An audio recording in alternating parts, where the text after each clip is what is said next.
Thank you both for your papers. I wanted to ask a question that kind of connects them, perhaps, because when you started talking about the Watsonville school where you did your study, you said that they were rated very low in science. I mean, they were rated low overall, and so their priorities were reading and math, and science was sort of marginalized.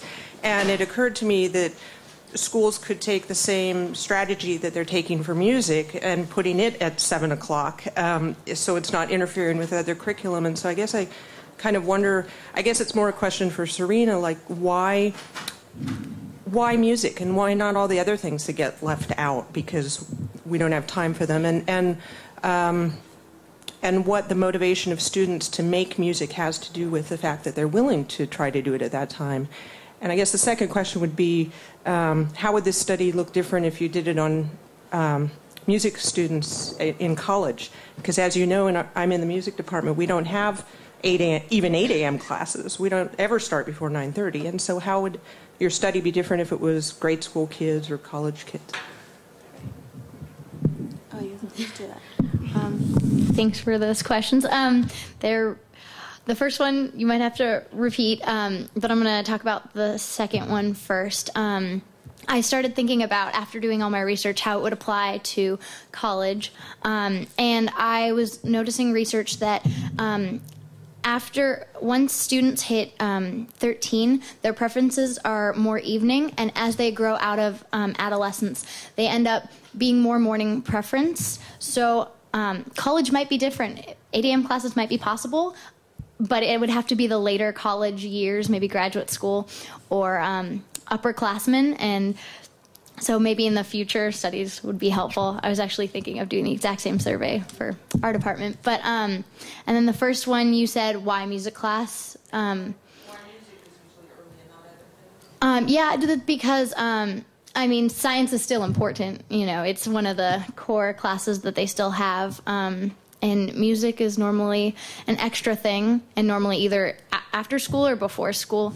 And I find that it might not be as helpful. There could be, for instance, like PE could be 7 a.m. It might not be preferable, but it doesn't require as much thought that music does, and that and science and math and all the other classes that probably shouldn't be in the morning. But hopefully that answered your question.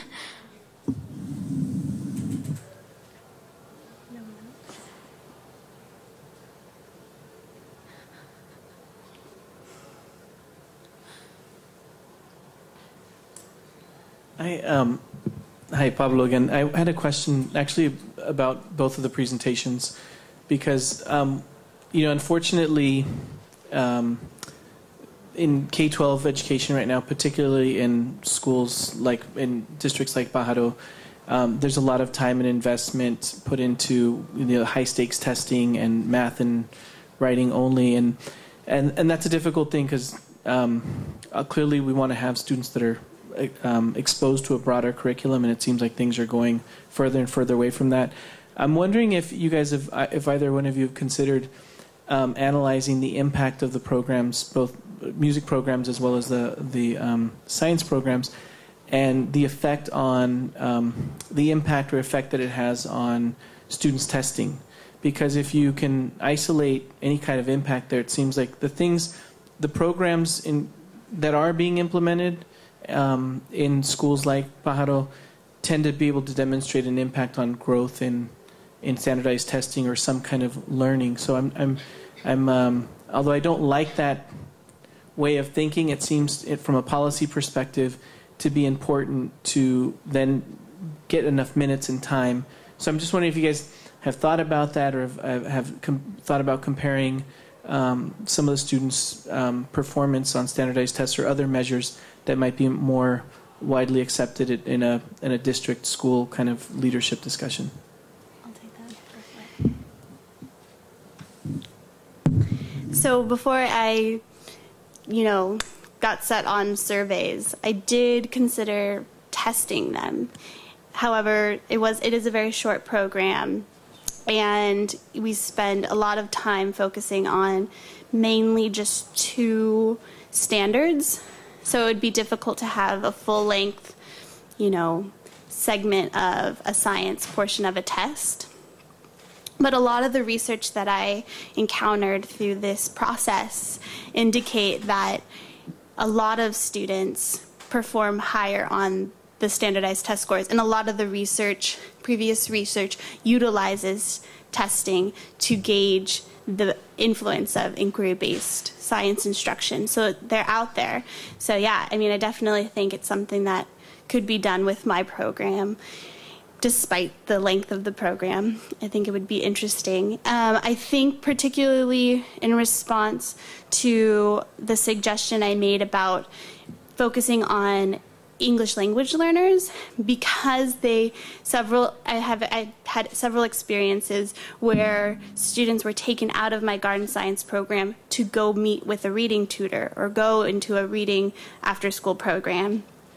However, I encountered studies that said through the science instruction, their language acquisition skyrocketed through inquiry-based instruction, and those two were tested with standardized testing.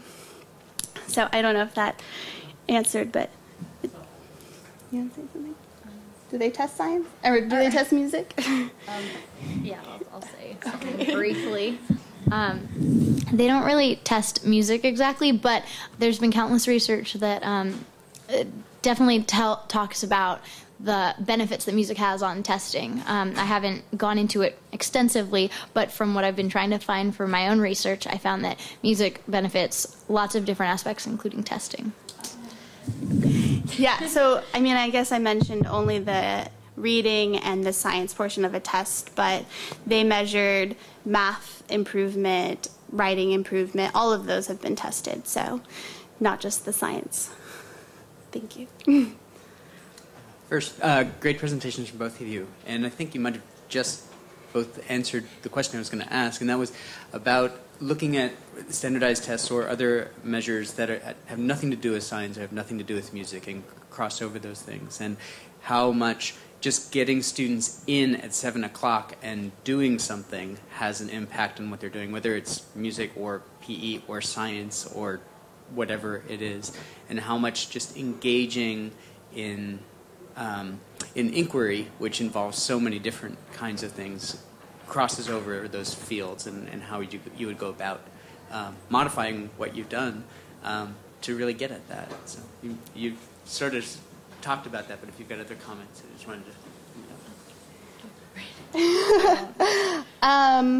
So I guess what you're asking is not just focusing on its influence on science or its influence on, yeah, I mean, I guess to add on to what I said in response to Pablo's question, whatever they're doing, at least in the science program, they're applying all their other skills, their verbal skills, their group teamwork building. So I think those could be tested. Their other skill sets, if that answers your question. But I don't know how I would go about making what kind of measures I would use. I would love to incorporate more open response questions. I mean, unfortunately, and if everybody stays for the future presentations, you know, those open-ended survey questions don't get the responses that we all hope they do. But there's a lot of, you know, science is not cool to do. Why? I want to know why those students thought that. So thinking about the type of tools we use to answer our questions is very difficult.